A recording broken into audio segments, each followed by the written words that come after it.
spent asleep in the past few days. She rose from her chair, straightening her black petticoats. She never felt entirely at ease with Angus, for all his civility, and she felt even less so with him intoxicated. She should go check on Elizabeth. There were so many men in the castle, and Christina trusted none of them. Nor did she trust her sister's ability to control her sharp tongue. "I am tired," she answered, "but well enough."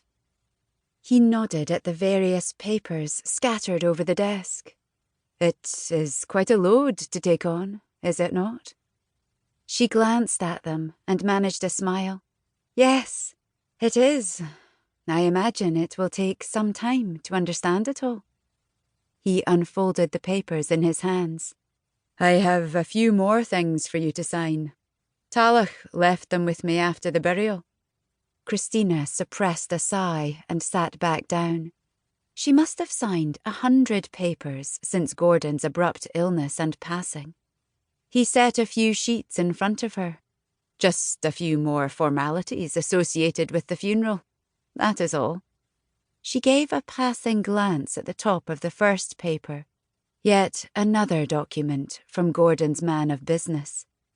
He peered over her shoulder at the cup of tea. "Can I get you more tea? There's some in the drawing room I could fetch." "Thank you, but no," she said, dipping her quill and scratching her signature across the bottom of the sheet. "Ah," he said with a crooked smile.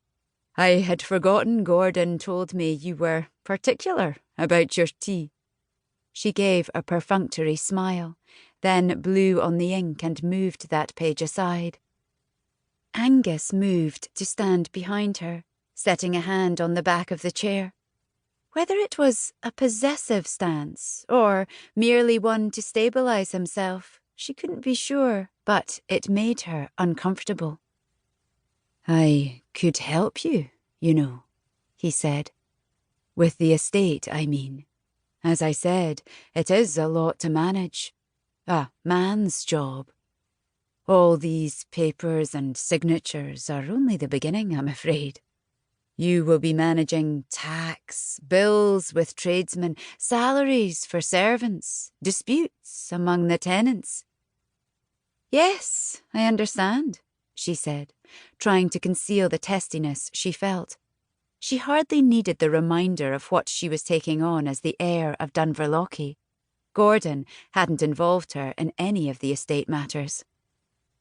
In many ways, laying the burden on Angus's shoulders was tempting, but only for a moment. He made her uneasy. The entirety of the MacKinnon clan did, including her late husband, and she hardly wished to surrender any of her power or freedom now that she finally had some. "You needn't worry yourself on my account," she said. "You have plenty to occupy you with matters at Benleith." "Oh, things are well enough in hand there.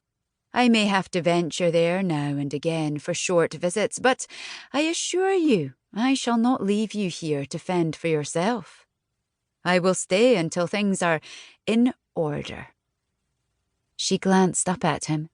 He was smiling, but she couldn't help feeling there had been a hint of threat in his words. Did he worry she would make a bungle of things at Dunverlochy?